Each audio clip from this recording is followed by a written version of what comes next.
அனைவருக்கும் இனிய காலை வணக்கம். கூறுவது 4ஆம் வகுப்பு மாணவி வினன்யாஸ்ரீ.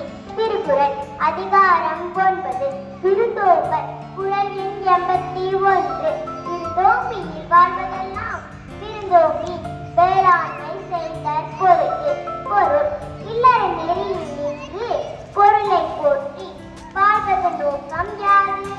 வந்த விருந்தினரை வளமாக காத்து உதவி செய்தலையாகும். நன்றி, வணக்கம்.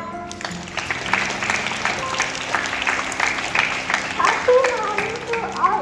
I am Raminaya from grade 9.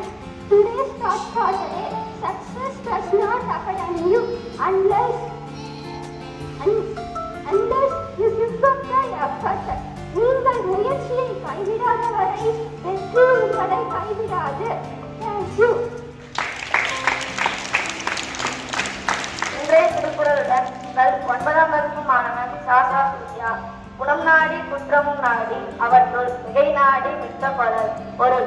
ஒருவனின் குணத்தையும் குற்றத்தையும் ஆராய்ந்து அவற்றுள் மிகுதியானதை கொண்டு அவரை பற்றி முடிவு செய்ய வேண்டும். நன்றி. அனைவருக்கும் இனிய காலை வணக்கத்துடன் தமிழ் விடுதூதி கவிதை பேழையை கூற வந்துள்ள 9ஆம் வகுப்பு மாணவன் சா கௌசிக். தித்திக்கும் தெல்லமுதாய் தெல்லமுதின் மேலான முத்திக்கனியே என் முத்தமிழே, புத்திக்குள் உண்ணப்படும் தேனே, உன்னோடு ஊந்துரைக்கும் விண்ணப்பம் உண்டு விளம்பக்கில். மண்ணில் புறமென்றும் பள்ளி என்றும் கொள்வார் கொடுப்பாய்க்கு உறவு என்றும் மூன்றினத்தும் உண்டோ. திறமையெல்லாம் பந்து என்றும் சிந்தாமணியாய் இருந்த உனை சிந்து என்று சொல்லிய நான் சிந்துமே. நன்றி.